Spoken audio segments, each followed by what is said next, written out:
ان الذین کفروا، بے شک وہ لوگ جنہوں نے کفر اختیار کیا، سواء علیہم، ان کے لیے تو برابر ہے، انذرتہم، کہ آپ صلی اللہ علیہ وآلہ وسلم ان کو آخرت کا ڈر سنائیں، ام لم تنذرہم لا یؤمنون، یا آپ صلی اللہ علیہ وآلہ وسلم انہیں آخرت کا ڈر نہ سنائیں، ان کے لیے برابر ہے، لا یؤمنون، وہ ایمان نہیں لے کر آئیں گے۔ اچھا، اس کا یہ مطلب نہیں ہے کہ جو کافر ہے اس کو آپ نے تبلیغ نہیں کرنی ہے۔ تو یہ کتاب ہدایت پوری انسانیت کے لیے، ھدی للناس وبینات من الہدی والفرقان، اس میں امپلائڈ ہے ان الذین کفروا، بے شک وہ لوگ جنہوں نے کفر اختیار کیا ہے، جان بوجھ کے آنکھیں بند کی ہوئی ہیں، جس کو ڈاکٹر اسرار صاحب رحمہ اللہ تعالیٰ بڑی پیاری بات کرتے تھے کہ جو شخص سویا ہوا ہے اس کو تو آپ جگا سکتے ہیں، اور جو آنکھیں بند کر کے لیٹا ہوا ہے اس کو کوئی نہیں اٹھا سکتا، کیونکہ وہ پہلے ہی جاگ رہا ہے، جاگنا چاہتا نہیں ہے۔ تو ایسا شخص جس کے اوپر حق اور باطل واضح ہو چکا ہو، اس کے باوجود وہ جان بوجھ کے کفر کی روش اختیار کرے، اس کے لیے قرآن میں کوئی ہدایت نہیں ہے۔ یہ بڑا خطرناک معاملہ ہے۔ تو اس سے مراد وہ کافر ہے کہ جو حق جاننے کے باوجود جان بوجھ کے اپنی قبیلے کی حمایت کے اندر، اپنی نسلی تعصب کے اندر، یا جیلسی فیکٹر کی وجہ سے، جس طرح یہودی تھے، نبی صلی اللہ علیہ وآلہ وسلم کو ماننے سے انکار کر دیا، وہ سب کے سب اس کیٹیگری میں فال کرتے ہیں۔ ان کے لیے اب آپ ان کو تبلیغ کریں نہ کریں، ان کے لیے برابر ہے، وہ ایمان نہیں لے کر آئیں گے۔ ختم اللہ علی قلوبہم، اللہ نے ان کے دلوں پر مہر لگا دی ہے، سیل کر دیا، یعنی سیل ہو گئی، اب کوئی چیز اس کے اندر داخل نہیں ہو سکتی۔ وعلی سمعہم، اور ان کے کانوں پر بھی، وعلی ابصارہم، اور ان کی آنکھوں پر بھی، غشاوۃ، پردہ پڑ چکا ہے، ولہم عذاب عظیم، اور ان کے لیے بہت بڑا عذاب تیار کر رکھا ہے اللہ نے۔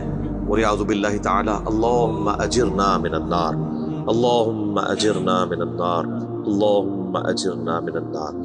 اچھا، قرآن کا طالب علم جب اس طرح کی آیات پڑھتا ہے نا تو وہ پریشان ہو جاتا ہے کہ بھئی قرآن تو بہت سٹریٹ فارورڈ ہے، اور آپ دیکھ رہے ہیں کہ اللہ تعالیٰ کے مزاج میں وہ چیزیں نہیں ہیں جو آپ کو میٹھے میٹھے وائزین بتاتے ہیں۔ اس لیے میں کہتا ہوں کتابوں کا خدا اور ہے اور بابوں کا خدا اور۔ قرآن بہت سٹریٹ فارورڈ ہے، کیونکہ یہ کلام کرنے والا کون ہے؟ اللہ، بے پرواہ ہے، اور وہ اسی پیشن کے ساتھ بات کرے گا تو آپ بھی اللہ کو سیریس لیں گے نا۔ اور اگر آپ کو یہ کہانی کرائی جائے گی، خیر ہے، جیسے ایک نانی ماں ہوتی ہیں، ایک دادی ماں ہوتی ہے، تو اللہ تعالیٰ تو نانی اور دادی سے بھی بڑھ کے رحم کرنے والا ہے۔ یہ کہانی، یہ کس آیت میں، کس حدیث میں لکھی ہوئی ہے یہ بات؟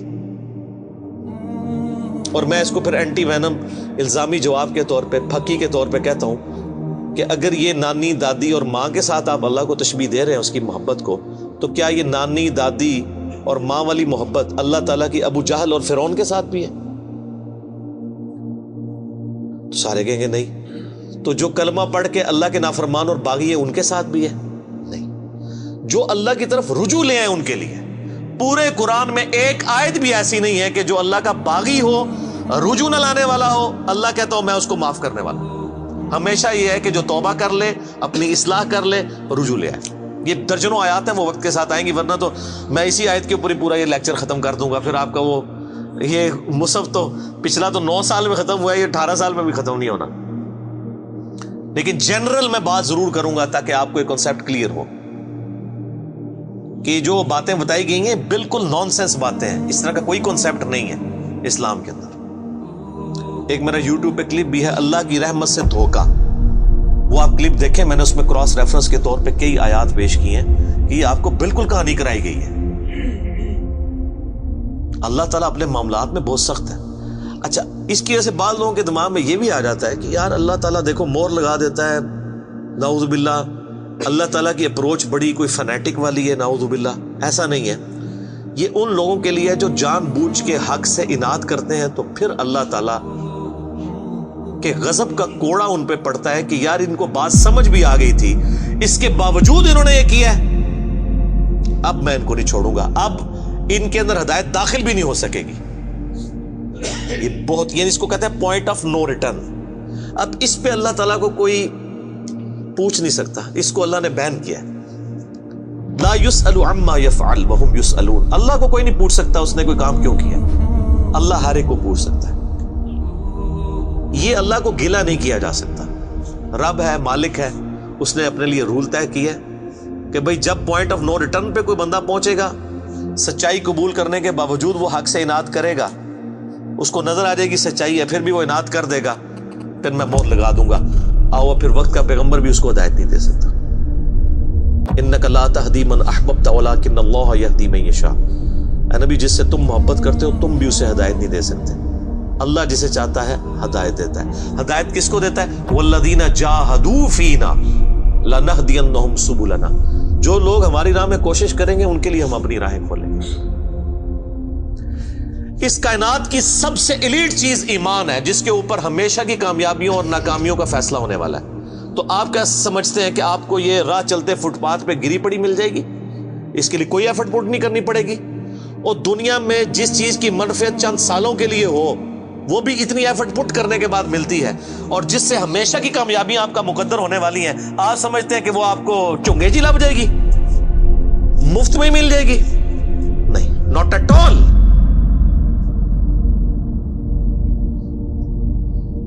میری وائف نے جب پہلی دفعہ قرآن پڑھا نا شادی کے بعد، میں نے اس کو ایک قرآن کلاس ہوتی تھی رمضان شریف میں، تو میں نے کہا میں بچے وغیرہ میں دیکھوں گا، تم نہ صرف ایک دفعہ قرآن پڑھ لو تاکہ تمہیں پتہ چلے قرآن میں لکھا کیا ہوا ہے. قرآن آپ اکیلے بیٹھ کے تو ظاہر ہے اس طرح نہیں ہے، ایک ماحول ہوتا ہے، ایک ڈیکورم ہے، کلاس ہے جس طرح یہاں لوگ بیٹھے. تو رمضان میں پورا قرآن اس نے مکمل کیا نا، تو میں نے اس سے پوچھا تم نے کیا یعنی اس سے حاصل کیا؟ اس نے کہا جی اللہ بہت سخت ہے، اور جس خدا کا تعارف ہمیں ہمارے ماں باپ اور یہ معاشرہ کرواتا ہے وہ خدا نہیں ہے جو قرآن میں ہے. اللہ تو اپنے معاملات میں بہت سخت ہے. یہ کتاب انذار ہے، تبشیر اور بشارت ان کے لیے جو بات مانتے ہیں. جو نہیں مانتے ہیں ان کے لیے عذاب کا کوڑا ہے یہ کتاب. کیونکہ اللہ ہے نا، یہ کائنات اس نے اس لیے بنائی ہے کہ آپ جانوروں کی طرح کھائیں پیئیں، اولاد پیدا کریں اور مر جائیں. انسان کو اس نے اپنے لیے پیدا کیا ہے. پوری کائنات انسان کے لیے اور انسان کو اپنے لیے. وما خلقت الجن والانس الا لیعبدون. اچھا، یہ جو بات ہے نا ختم اللہ علی قلوبہم وعلی سمعہم وعلی ابصارہم، مور لگا دی ان کے دلوں پر، کانوں پر، آنکھوں پر، پردہ ڈال دیا، اب عذاب ہی ان کو آئے گا. یہ آپ نے اگر بات سمجھنی ہے نا تو آپ پارہ نمبر 7 کے آخری صفحے پہ آ جائیں.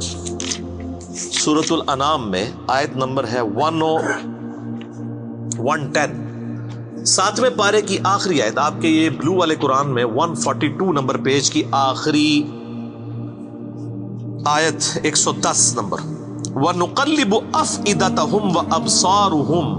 ہم پھیر دیتے ہیں ان کے دلوں کو اور ان کی آنکھوں کو، عقل اور ان کی آنکھوں کو، کہ وہ حق بات قبول نہ کریں.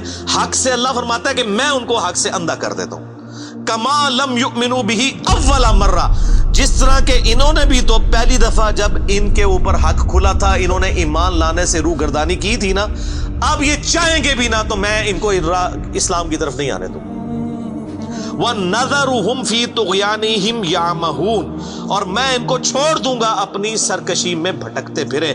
وَلَوْ أَنَّنَا نَزَّلْنَا إِلَيْهِمُ الْمَلَائِكَةَ، اور اب اگر فرشتے بھی ان کے سامنے نازل ہوں، وَكَلَّمَهُمُ الْمَوْتَى، اور مردے قبروں سے نکل کے ان کے ساتھ بات کرنا شروع کر دیں. وَحَشَرْنَا عَلَيْهِمْ كُلَّ شَيْءٍ قُبُولًا، اور ہر چیز جن کا ان سے وعدہ کیا تھا ان کی آنکھوں کے سامنے آ جائے، قیامت بھی، عذاب بھی، سب کچھ بھی. مَا كَانُوا لِيُؤْمِنُوا، پھر بھی ایمان نہیں لے کے. یہ ہے سر کتابوں کا خدا. یہ نانی اماں، دادی اماں اور ماما نہیں ہے، یہ اللہ ہے. کتنی سختی ہے کہ فرشتے بھی. اب مجھے بتائیں کسی سے مردہ نکل کے قبر سے کہے کہ میری تو پھینٹی لگ گئی ہے، آپ کو تو پوری زندگی نیند نہیں آنی ہے، لیکن اللہ فرما رہا ہے پھر بھی ایمان نہیں لے کے آئیں گے. کر لو جو کر، یہ اللہ کہہ رہا ہے. آمین. الا ان یشاء اللہ، ہاں اگر اللہ ہی چاہے زبردستی کسی کو اس طریقے سے ہدایت دے تو وہ الگ بات ہے. ولیکن اکثرہم یجہلون، لیکن اکثر لوگ جہالت کا شکار ہیں. وہ اپنی وشفل تھنکنگز کے اندر، امانیہم جنہیں کہا گیا ہے، وہ ان میں پھر رہے ہیں، پھرتے رہے۔ اللہ تعالیٰ اپنے معاملات میں بہت سخت ہے میرے بھائیوں، اللہ کو سیریس لینے کی ضرورت ہے۔ ظاہر ہے اس کائنات کی ایک ہی حقیقت ہے، وہ اللہ ہے، اگر اس کو کوئی سیریس نہیں لیتا تو اللہ تعالیٰ کے لیے کیا ہے؟ وہ تو اپنے نبی سے 3 دفعہ قرآن میں کہلوا رہا ہے، قل انی اخاف ان عصیت ربی عذاب یوم عظیم، اے نبی تم فرما دو کہ بالفرض اگر میں بھی اپنے رب کی نافرمانی کروں تو مجھے خود اس بات کا ڈر لگا ہے کہ بڑے دن کا عذاب مجھے بھی آ پکڑے گا۔ جی سورۃ الانعام، سورہ یونس، سورہ الزمر، 3 سورتوں میں یہ ایک آیت 3 دفعہ آئی ہے۔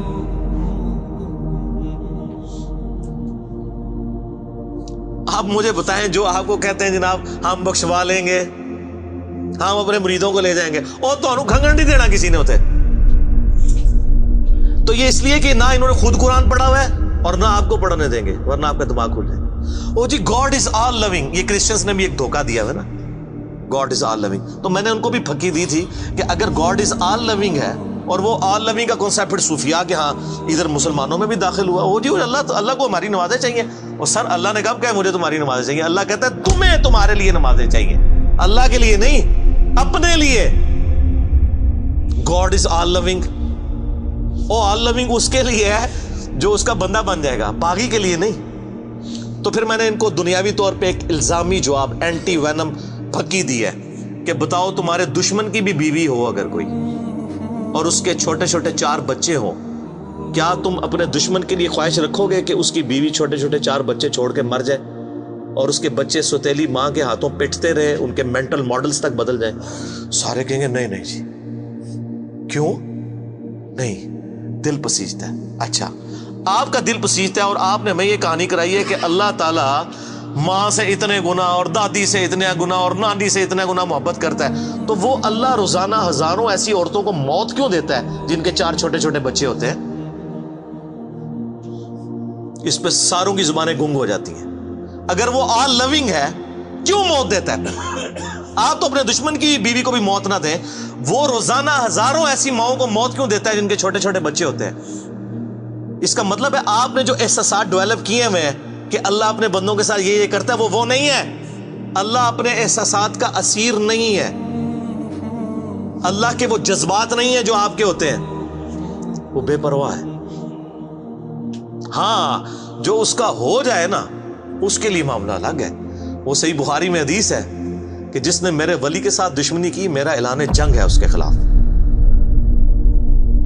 اور انسان میرا قرب نہیں حاصل کرتا مگر فرائض کے ذریعے اور نوافل پہ استقامت کے ذریعے اس لیول پہ پہنچ جاتا ہے کہ میں اس کے ہاتھ بن جاتا ہوں جس سے وہ پکڑتا ہے، میں اس کے کان بن جاتا ہوں جس سے وہ سنتا ہے، میں اس کی آنکھیں بن جاتا ہوں جس سے وہ دیکھتا ہے، میں اس کے پاؤں بن جاتا ہوں جس سے وہ چلتا ہے۔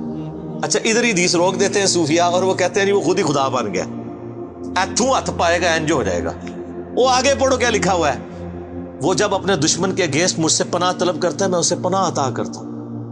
اگر وہ اللہ ہی سے پناہ طلب کر رہا ہے تو وہ پھر ہاتھ مارنے جو تو نا یہ ہاتھ بن جاتا ہوں، پاؤں بن جاتا ہوں، کان بن جاتا ہوں، اس سے مراد یہ کہ اس کا اوڑھنا بچھونا پھر میں ہی بن جاتا ہوں۔ قل ان صلاتی و نسکی و محیای و مماتی للہ رب العالمین، اے نبی تم فرما دو بے شک میری نماز، میری قربانی، میرا جینا، میرا مرنا سب اللہ کے لیے۔ اوڑھنا بچھونا اللہ بن جاتا ہے۔ اس حدیث کے آگے الفاظ ہیں، اللہ تعالیٰ فرماتا ہے مجھے کبھی کسی معاملے میں ہچکچاہٹ نہیں ہوتی سوائے ایک معاملے کے کہ جب مجھے اپنے کسی مومن بندے کو موت دینی پڑتی ہے۔ اللہ کہتا ہے میں بھی اس پہ ریلیکٹڈ ہوتا ہوں، کیوں؟ میرا بندہ موت کو ناپسند کرتا ہے۔ ظاہر ہے موت تو کسی کو بھی پسند نہیں ہے، انسان زندہ رہنا چاہتا ہے، اور یہ اللہ نے انسان کی کوالٹی رکھی ہے کہ اسے زندہ رہنے کی خواہش ہے۔ اسی لیے اولیاء اللہ بھی جب خطاب کر رہے ہو نا وہاں پہ اسپیکر پھٹ جائے تو وہ بھی یوں کر جاتے ہیں، لا خوف علیہم ولا هم یحزنون۔ کیوں کرتے ہیں؟ یہ نیچرل اللہ نے رکھا ہوا ہے۔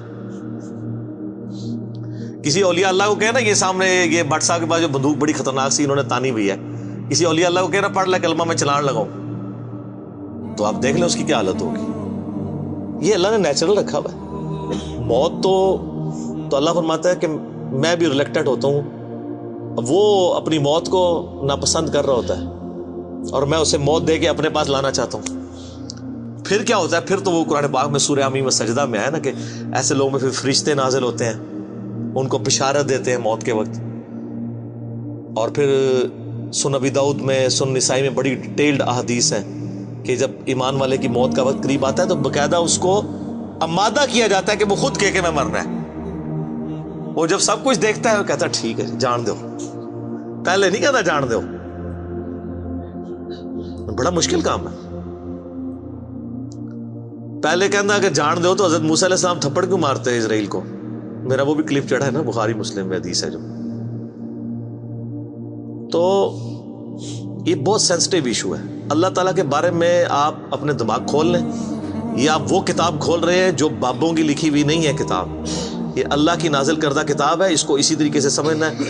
شروع میں ہی آپ کا کانٹا نکل جائے گا تو آپ کو آگے قرآن سمجھنا آسان ہوگا. اللہ کے مزاج کو سمجھنا ہے آپ نے.